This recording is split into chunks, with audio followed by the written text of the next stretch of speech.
सच के साथ। नमस्कार, सिटी वाराणसी लाइव में आप सभी का स्वागत है। मैं हूं अमित मिश्रा। आइए देखते हैं आज की खास खबरें। वाराणसी में सेक्स रैकेट का खुलासा। रंजीत होटल में पुलिस ने मारा छापा। आपत्तिजनक हालत में मिले 7 युवक और 7 युवतियां। बाल विद्यालय माध्यमिक स्कूल डोमरी रामनगर में छात्र अलंकरण समारोह का आयोजन। पेरिस ओलंपिक में हॉकी की शानदार जीत। हॉकी प्लेयर ललित उपाध्याय घर पर जश्न।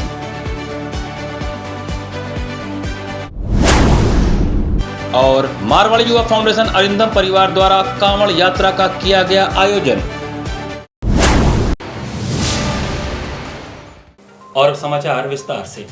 सिगरा स्थित रंजीत होटल में पुलिस ने छापेमारी कर सेक्स रैकेट का भंडाफोड़ किया। वाराणसी के सिगरा थाना क्षेत्र में रविवार को पुलिस टीम ने रंजीत होटल में छापेमारी कर सेक्स रैकेट पकड़ा।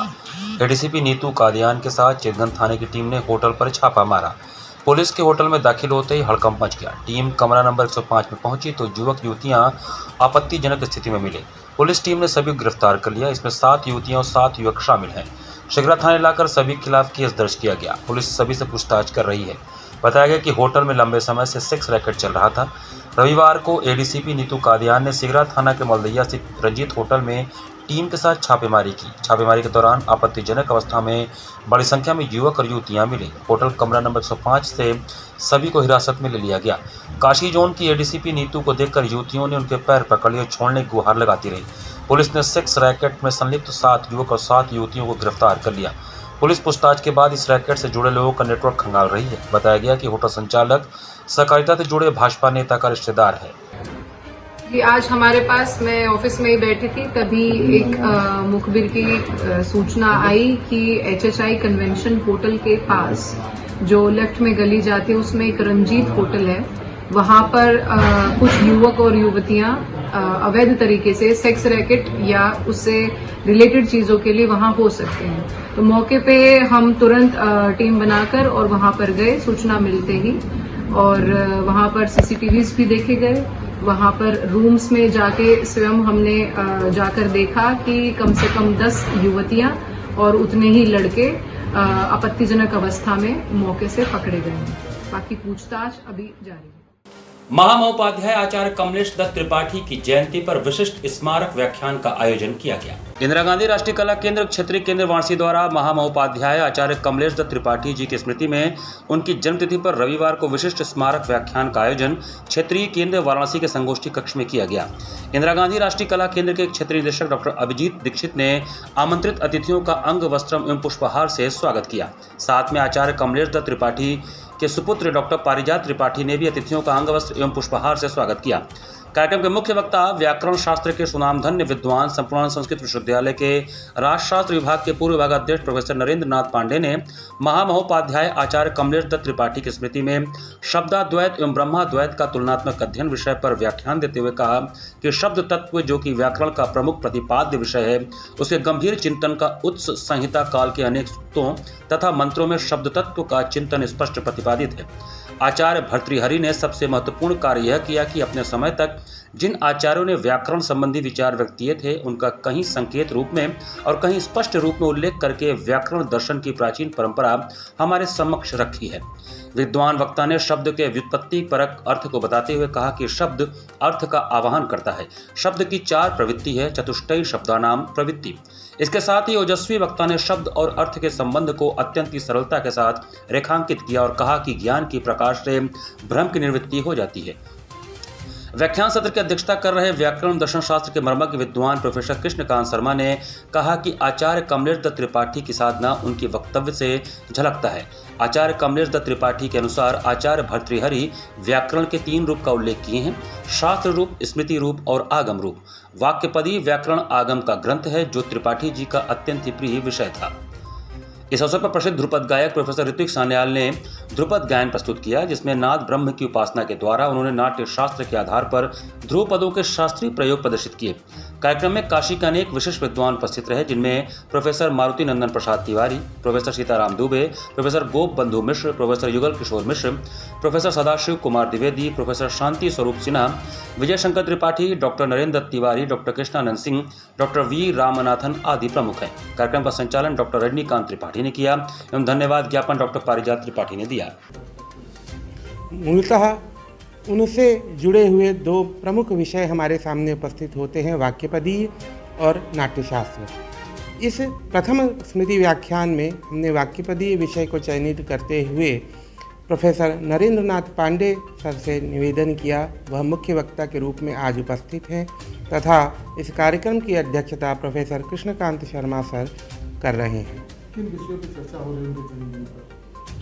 यह विषय ज्ञान परंपरा में शब्द के अद्वैतवाद को समर्थित करता हुआ उसके ब्रह्म के तत्व को संयोजित करता है और इसी रूप में शब्दाद्वैत और ब्रह्माद्वैत को संकल्पित करता है। पेरिस ओलंपिक में हॉकी में भारत की शानदार जीत की खुशी बनारस में हॉकी खिलाड़ी ललित उपाध्याय के घर में भी देखने को मिली। पेरिस ओलंपिक में आज रविवार को हॉकी में खेले गए रोमांचक मैच में इंडिया की शानदार जीत हुई। Indian hockey player Lalit Upadhyay के घर पर जीत के बाद एक दूसरे को मिठाई खिलाकर बधाई दी गई। इस दिल थाम लेने वाले मैच में जब इंडिया की जीत हुई तो ललित उपाध्याय की मां के खुशी के आंसू नहीं रुक रहे थे। उनका कहना था कि इस बार मेडल का कलर जरूर बदलेगा और गोल्ड मेडल लेकर इंडिया जरूर आएगी। जी बिल्कुल, आज का दिल थामने वाला मैच था। आज हम वैसे ही एक प्लेयर से डाउन जा रहे थे, थर्ड क्वार्टर से प्री क्वार्टर हमने पूरा एक प्लेयर मैच डाउन खेला है और बिल्कुल दिल थामने वाला मैच था, बट लास्ट में जो पेनल्टी स्ट्रोक था उसने हमें बचा दिया। सॉरी, पेनल्टी कॉर्नर ने बचा दिया। है अब आगे तो मेडल पक्का है। जी बिल्कुल, मेडल पक्का है। आगे और भी अच्छा खेले कि गोल्ड के लिए जाएं सेमीफाइनल जीत के। और खुश तो हम लोग बहुत हैं, तब से हम लोग प्रे कर रहे थे कि जीत जाए और वही हुआ। बहुत खुशी है। शुरू से लेके भगवान से ही दुआ कर रही थी, इंडिया जीते, इंडिया जीते, इंडिया जीते। गोल बराबरी हुआ, फिर भी मन में यही था कि नहीं जीते और शूटआउट में मैच पहुंच जाए मंजूर है, लेकिन वो भी जीतना है। इन लोग को, सारे बच्चों को भोलेनाथ का आशीर्वाद रहे कि उन लोग पूरा मैच जीत जाए आज। और ये अभी भी दुआ कि सेमीफाइनल जीते और फाइनल में पहुंचे। उसको भी जीतना है, गोल्ड मेडल लाना है, लोग को लाना है। श्री श्याम मंडल वाराणसी द्वारा 10 और 11 अगस्त को श्री श्याम झूलोत्सव का धूमधाम से आयोजन किया जाएगा। आगामी 10 व 11 अगस्त को श्री श्याम मंडल वाराणसी अपना 53वां वार्षिक उत्सव श्री श्याम झूलोत्सव महमूरगंज स्थित शुभम लॉन में बड़े ही धूमधाम से मनाएगा। देवादिदेव महादेव की नगरी काशी में आयोजित होने वाले इस 2 दिवसीय धार्मिक आयोजन को लेकर रविवार को श्री श्याम मंदिर में एक बैठक आयोजित हुई, जिसमें श्री श्याम मंडल वाराणसी के अध्यक्ष दीपक कुमार बजाज ने बैठक की अध्यक्षता करते हुए बताया कि प्रत्येक वर्ष की भांति इस वर्ष भी बाबा विश्वनाथ के परम प्रिय पवित्र सावन माह में श्री श्याम बाबा का झूलनोत्सव मनेगा। काशी में प्रथम बार बाबा का दरबार श्रृंगार, जौ, बाजरा, रागी, राजमा, मोठ, मूंग, गेहूं, चावल आदि अनाजों से सजेगा, जिसमें बाबा का दिव्य स्वरूप विराजमान होगा। इस महोत्सव में श्री श्याम ध्वजा यात्रा, 56 भोग, सुंदरकांड पाठ, श्री श्याम रसोई से प्रसाद का अद्भुत कार्यक्रम होगा तथा भजनों की अविरल गंगा बहेगी। महोत्सव में भजनों की प्रस्तुति हेतु परम श्रद्धेय नंद किशोर शर्मा नंदू जी अहमदाबाद से, रोहित शर्मा कोलकाता से, आदर्श दाधीच कटिहार, शुभम रूपम कोलकाता से, राहुल शर्मा दरभंगा से, सागर शर्मा जयपुर से पधार रहे हैं। सुंदरकांड का पाठ श्री संजय पुजारी के नेतृत्व में संपन्न होगा। इस बार महोत्सव में कोलकाता, जयपुर, दिल्ली से कई श्याम मंडल के भक्तजन अपनी उपस्थिति सपरिवार दर्ज कराएंगे। सवामणि के भोग प्रसाद में बूंदिया, मोती पाक, चंद्रकला, मेवा, चूरमा तथा खीर सहित अनेक मेवा मिष्ठान का भोग बाबा को अर्पण किया जाएगा। मारवाड़ी युवा मंच की सभी शाखाओं की महिलाओं द्वारा मोर छड़ी उत्सव की मनमोहक प्रस्तुति भी बाबा के दरबार में होगी। इस बैठक में मारवाड़ी समाज संरक्षक मंडल के अध्यक्ष आर.के. चौधरी, श्याम मंडल अध्यक्ष दीपक कुमार बजाज, मंत्री अजय खेमका, कोषाध्यक्ष संदीप शर्मा कानू, कीर्तन मंत्री श्याम सुंदर गाडोदिया गट्टू, बैजनाथ भालोटिया, राजेश तुलसियान, विजय अग्रवाल, मदन पोद्दार, उमाशंकर अग्रवाल, सुरेश तुलसियान, मनोज जाजोदिया, कृष्ण कुमार काबरा, दीपक तोदी, मनोज बजाज, श्याम सुंदर अग्रवाल, यशा मोदी, स्मिता लोहिया, विनीता प्रसाद, मेघा यादुका, पूनम केजरीवाल, शिवानी केजरीवाल, जया वासिया सहित बड़ी संख्या में समिति के पदाधिकारी व समाज के गणमान्य जन उपस्थित रहे। कार्यक्रम के लिए 10 और 11 अगस्त को शुभम लान में 53वां श्याम झूलोत्सव मनाया जा रहा है। आप लोगों ने देखा होगा कि पिछले साल एक इतिहास बना था। आज सैकड़ों की संख्या में श्याम प्रेमियों ने उसकी तैयारी के बारे में विस्तृत रूप से चर्चा की। और ये 53वां धर्मोत्सव जो है, इसमें बाहर के भी काफ़ी संख्या में भजन गायक नंदू शर्मा वगैरह अपने आप में जिनका एक नाम है उसमें पधार रहे हैं।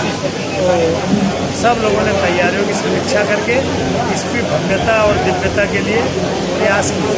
तो 53वां झुलनोत्सव 10 और 11 अगस्त को शुभम लान में मनाया जाएगा। उसकी तैयारियों को लेकर के आज एक बड़ी बैठक है जिसमें बड़ी संख्या में लोगों ने सहभागिता की है और उसके बारे में अपने सुझाव दिए हैं। यह उत्सव 10 और 11 अगस्त को शुभम लान में मनाया जाएगा। काशी ही नहीं, पूरे उत्तर प्रदेश में पहली बार मिलेट के द्वारा चावल, गेहूं, चना, दाल, बाजरा, रागी, इन सब चीज़ों के मिलेट के द्वारा जो है बाबा श्याम का दरबार सजेगा, जो कि अद्भुत होगा। आपके माध्यम से सभी श्याम भक्तों को यह आग्रह करता हूं कि इस उत्सव में पधार करके पुण्य के भागी बने। यहाँ पर वक्त चला छोटे से ब्रेक का, बने रहिए सिटी वाराणसी लाइव के साथ। वाराणसी लाइव, सच के साथ। स्वामी हरसिवानंद पब्लिक स्कूल छात्र छात्राओं हेतु वातानुकूलित छात्रावास की सुविधा, हर युक्त खेल का मैदान, इंडोर गेम, आउटडोर गेम की सुविधा, जिम, योगा, ध्यान की विशेष कक्षा, एनसीसी, एबीसी सर्टिफिकेट तथा करियर काउंसलिंग की सुविधा, विज्ञान, कला तथा कॉमर्स के साथ वैकल्पिक विषयों की एक लंबी श्रृंखला, कम फीस में उत्कृष्टतम अध्ययन की व्यवस्था, शहर के सभी क्षेत्रों में बस की सुविधा, विज्ञान, कंप्यूटर तथा सभी आधुनिकतम प्रयोगशाला उपलब्ध, audio video classes. Swami Harsivanand public school and hostel, शिक्षण समूह शाखाएं Garhwa Ghat, Ramna, Varanasi. Phone number 9554995413, Jagatganj Varanasi. Phone number 7408457111, Vanpurwa, Ramna, Varanasi. Phone number 9554955412, railway station road, Churk, Sonbhadra. Phone number 7081109710, Marsada, Ghorawal, Sonbhadra. Phone number 955496319495 एवं स्वामी हरसिवानंद महाविद्यालय, Churk, Sonbhadra. Phone number 7081109711। Varanasi live, सच के साथ। ब्रेक के बाद आपका स्वागत है। मारवाड़ी युवा फाउंडेशन अरिंदम परिवार द्वारा द्वितीय बार कांवड़ यात्रा का आयोजन किया गया। मारवाड़ी युवा फाउंडेशन विगत कई वर्षों से समाज सेवा का कार्य करती चली आ रही है। बाबा विश्वनाथ की पवित्र धरा पर द्वितीय बार मारवाड़ी युवा फाउंडेशन अरिंदम परिवार द्वारा रविवार को प्रातः कांवड़ यात्रा का आयोजन किया गया, जिसमें काशी के भक्तों द्वारा 601 गंगाजल से भरे कलश कांवड़ उठाई गई, जो कि गिरजाघर से लक्सा कमक्षा होते हुए बैजनाथ स्थित ज्योतिर्लिंग बाबा बैजनाथ मंदिर में चढ़ाई गई। इस कार्यक्रम का शुभारंभ राज्य मंत्री दयाशंकर मिश्र दयालु द्वारा बाबा भोलेनाथ की चलायमान प्रतिमा की आरती पूजन कर और प्रथम कांवड़ देकर प्रारंभ किया गया। भक्त जो आनंद वैद्यनाथ धाम को गंगा जल अर्पण कर पाते हैं, वही आनंद भक्त इस काशी धाम में उठा सके, इसी शुभेच्छा से इस कार्यक्रम को आयोजित किया गया था। अध्यक्ष लोकेश अग्रवाल ने बताया कि पूरे रास्ते सभी भक्तजन बाबा की पालकी को अपने हाथों में उठाए हुए हर हर महादेव का उद्घोष करते हुए नाचते गाते इस कांवड़ यात्रा का आनंद लिए। इस कार्यक्रम में संस्था के सदस्य आशीष मोरोलिया, कबीर हरित, केशव लोहिया, सुनील धानुका एवं राम बबुना सहित सभी सदस्यों ने बढ़ चढ़कर सहभागिता किया। कांवड़ यात्रा का संचालन प्रमोद राय और उमेश जोगाई ने किया। सभी भक्तों का स्वागत संस्था के सचिव हरि अग्रवाल एवं उपाध्यक्ष विकास अग्रवाल ने किया। ये हमारी द्वितीय कांवड़ यात्रा है जो गिरजाघर चौराहे से बैजनाथ मंदिर तक जाएगी, जहाँ 500 भक्त आज कांवड़ बैजनाथ बाबा को जल चढ़ाएंगे। दशाश्वमेध से मां गंगा का पवित्र जल लेकर बाबा बैजनाथ धाम, जो काशी में बैजनाथा पर बैजनाथ बाबा का मंदिर है, वहां तक यह कांवड़ यात्रा लगातार वर्षों से संचालित हो रही है। उसी की कड़ी में आज ये यात्रा यहाँ से निकली है। लोहिया जी और तमाम हमारे साथी जो इस यात्रा को आयोजित करते हैं, उसी में आज शामिल होने का अवसर मिला। बाल विद्यालय माध्यमिक स्कूल डोमरी में छात्र अलंकरण समारोह का आयोजन किया गया। रविवार को बाल विद्यालय माध्यमिक स्कूल डोमरी रामनगर वाराणसी में छात्र अलंकरण समारोह का आयोजन किया गया। समारोह का शुभारंभ मुख्य अतिथि योगेंद्र प्रताप सिंह, महाप्रबंधक हिंदुस्तान प्रेस वाराणसी मंडल ने दीप प्रज्वलित करके किया। तदुपरांत विद्यालय की छात्राओं ने गणेश वंदना व नृत्य प्रस्तुत किया। विगत वर्षों की भांति इस वर्ष भी विद्यालय में हेड बॉय व हेड गर्ल के चयन हेतु सीनियर विद्यार्थियों ने सर्वप्रथम नामांकन किया था। इसके पश्चात उनका चुनाव 16 जुलाई को निष्पक्ष तरीके से हुआ, जिसमें सभी ने अपने मताधिकार का प्रयोग किया। चुनाव के बाद हेड बॉय मृत्युंजय यादव कक्षा 12 तथा हेड गर्ल पलक तिवारी कक्षा 12 ने चुनाव जीता। चयनित विद्यार्थियों को मुख्य अतिथि ने शपथ दिलाई। हेड बॉय एवं हेड गर्ल ने विद्यालय के सभी के हितों के लिए काम करने तथा विद्यालय में अनुशासन एवं सभी शिक्षक शिक्षिकाओं तथा बड़ों का सम्मान करने की शपथ ली। विद्यालय के निदेशक मुकुल पांडे ने मुख्य अतिथि का पुष्प गुच्छ तथा स्मृति चिन्ह देकर सम्मान किया। इस अवसर पर समाज सेविकाएं चांदनी श्रीवास्तव व गुड़िया रस्तोगी तथा बड़ी संख्या में शिक्षक शिक्षिकाएं एवं छात्र छात्राएं उपस्थित रहीं। प्रधानाचार्य नीता त्रिपाठी ने सभी को धन्यवाद ज्ञापित किया। चुनाव के अंतर्गत आने वाले प्रोसीजर की तरफ रखे और इसका मेन रीजन ये था, सबसे बड़ा कारण ये था कि वो बच्चा चुना जाए जिसे कि पूरा के पूरे विद्यालय के बच्चे मानते हों, जानते हों और उसका कहना भी माने और एक डिसिप्लिन को मेंटेन करने का प्रयास करें। वो भी आप अपने हेड बॉय हेड गर्ल के माध्यम से और विद्यालय को अच्छे से अच्छे मुकाम पर ले जाएं। श्री शिव महापुराण कथा के 5वें दिन धर्म संघ में काशी के पंचकोशी परिक्रमा यात्रा की महत्ता बताई गई। करपात्र प्रकटोत्सव के उपलक्ष्य में दुर्गाकुंड स्थित धर्म संघ मणि मंदिर के प्रांगण में चल रहे श्री शिव महापुराण कथा के 5वें दिन रविवार को कथा रसपान कराते हुए वृंदावन से पधारे पूज्य बजनंदन जी महाराज ने कहा कि शिव महापुराण की कथा पापों से मुक्ति की कथा है। इसके श्रवण से व्यक्ति जन्म जन्म के पापों से मुक्त हो जाता है। काशी में होने वाली पंचकोशी परिक्रमा यात्रा भी अत्यंत फलदायी यात्रा है, जो प्रत्येक सनातनी को अपने जीवन काल में एक बार अवश्य करनी चाहिए। धर्म सम्राट स्वामी करपात्री जी महाराज के 117वें प्राकटोत्सव के अवसर पर आयोजित कथा में ब्रजनंदन जी महाराज ने रुद्राक्ष की महिमा का वर्णन करते हुए कहा कि रुद्राक्ष बहुत पवित्र है, जो सुख और शांति दोनों प्रदान करता है। संपदा से सुख नहीं प्राप्त होता है, धन तो स्वयं के मेहनत से अर्जित कर सकते हैं, लेकिन सुख तो महादेव की कृपा से ही मिलता है। रुद्राक्ष सिर्फ महादेव को ही नहीं बल्कि यह पंचदेव प्रिय फल माना गया है। शिव महापुराण में स्पष्ट वर्णित है कि जब तक रुद्राक्ष हृदय स्थल या कंठ को स्पर्श कर रहा है तब तक तंत्र बाधा या प्रेत बाधा का कोई प्रभाव नहीं हो सकता है, क्योंकि यह शिव तत्व है। उन्होंने कहा कि गणपति का कोई भी जाप तुलसी की माला से नहीं करना चाहिए, इसके लिए भी रुद्राक्ष की माला ही सबसे उपयुक्त है। इससे पूर्व कथा का शुभारंभ पंडित जगजीतन पांडे द्वारा व्यासपीठ के पूजन से हुआ। कथा में भाग लेने के लिए गुजरात, मध्य प्रदेश, हरियाणा, महाराष्ट्र आदि राज्यों से बड़ी संख्या में भक्त काशी पहुंचे हैं। भदैनी स्थित नवदुर्गा मंदिर में मां का भव्य हरियाली श्रृंगार किया गया। श्रावण मास में काशी के मंदिरों में हरियाली श्रृंगार की परंपरा है। विभिन्न मंदिर अपने अपने तरीकों से विशेष दिनों में प्रभु का हरियाली श्रृंगार करते हैं। इसी क्रम में भदैनी स्थित नवदुर्गा मंदिर में भव्य हरियाली श्रृंगार का आयोजन किया गया। मां का बेला के फूल, रजनीगंधा व अन्य फूलों के साथ मंदिर परिसर को पूरी तरह से सजाया गया व उनका श्रृंगार किया गया। कामनी के पत्तों से पूरे मंदिर परिसर को हरियाली स्वरूप दिया गया। इस अवसर पर बड़ी संख्या में पहुंचे श्रद्धालुओं ने मां के इस हरियाली श्रृंगार का दर्शन पूजन किया। कहा जाता है कि यह नवदुर्गा मंदिर अति प्राचीन है और सावन में हर साल यहाँ हरियाली श्रृंगार का आयोजन किया जाता है। मंदिर के महंत पंडित किशन दुबे ने बताया कि प्रतिवर्ष की भांति इस वर्ष भी मां का हरियाली श्रृंगार किया गया है, जिसमें विभिन्न फूलों से मां के मंदिर को सजाया गया व कामिनी के पत्तों से पूरे मंदिर को सजाया गया है। इस अवसर पर भक्तों को प्रसाद भी वितरित किया गया। किशन दुबे ने बताया कि हर साल हम लोग मां दुर्गा का भव्य हरियाली श्रृंगार करते हैं। इसी क्रम में इस बार भी यह श्रृंगार हुआ है और बड़ी दूर दूर से भक्तों ने मां के दर्शन करने के लिए यहाँ पहुँचने का कार्य किया है। हरियाली श्रृंगार कितने लगभग फूल लगे हैं, कितने भोग लगा है? देखिए, ये जो श्रृंगार हुआ है ये दौना, तुलसी और रजनीगंधा से हुआ है और सावन के महीने में तुलसी माँ को चढ़ाया जाता है। भोग भी कितने? भोग भी मतलब कई तरीके का लगा है। ये हर साल श्रृंगार होता है? हर साल होता है। इसी के साथ सिटी वाराणसी लाइव का ये संस्करण हमें समाप्त करते हैं। मुझे दीजिए आज्ञा। नमस्कार।